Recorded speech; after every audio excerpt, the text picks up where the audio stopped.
Picture this. You're strolling through the supermarket and things are going great.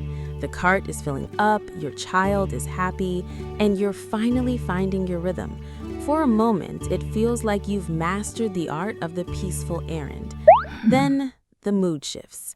Maybe you said not today to a snack or accidentally scanned an item they wanted to help with. A tiny oversight, but for them, it's the end of the world. Suddenly, you're the center of attention. You can feel the eyes of other shoppers on you as you try to get things back on track. And a thought creeps in. They're doing this on purpose. They know exactly what they're doing. I want to stop you right there. That belief that tantrums are a calculated attempt to embarrass you and get what they want is one of the most common beliefs in parenting, and it is almost entirely wrong. Not because behavior doesn't matter, but because the science of what is actually happening inside your child's brain tells a completely different story.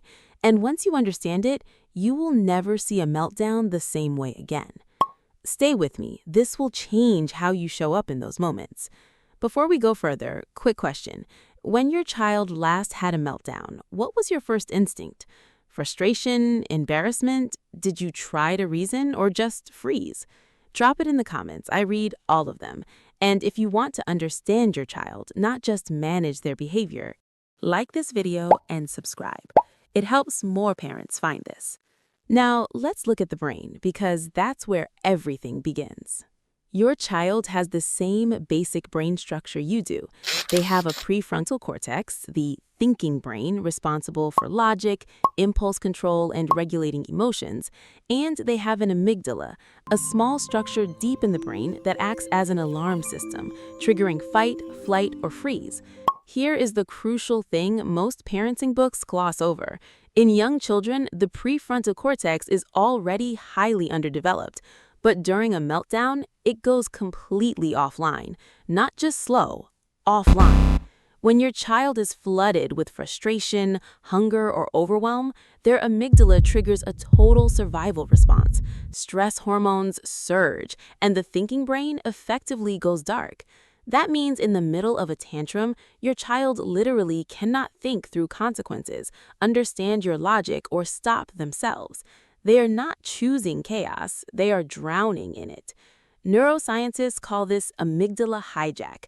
This is not a character flaw or bad parenting. It is developmental biology. Your child's brain is doing exactly what it was built to do. It just doesn't have the equipment yet to do anything else. So if it's not manipulation, what is it? A tantrum is a communication breakdown. Think about it. They're small, their vocabulary is limited, and they are experiencing enormous feelings that even adults struggle to manage. Hunger feels catastrophic.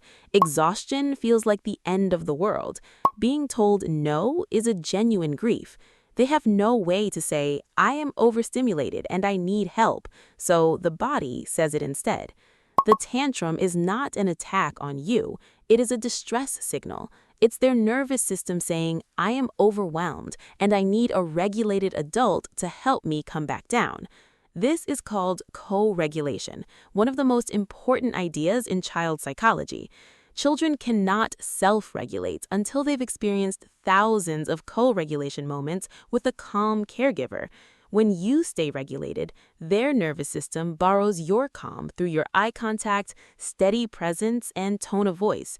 You become their external regulator. They are not trying to break you. They are reaching out for you. When we misinterpret this as manipulation, we respond with power. We withdraw, punish, or escalate to win the moment. But research shows this just makes the amygdala fire harder. The tantrum escalates, and even if it stops, it's because the child has given up on being heard. Over time, this teaches them that big emotions are dangerous and must be hidden. There's a famous study by developmental psychologist Dr. Mary Ainsworth called The Strange Situation. She found that children whose caregivers reliably responded to their distress developed secure attachment.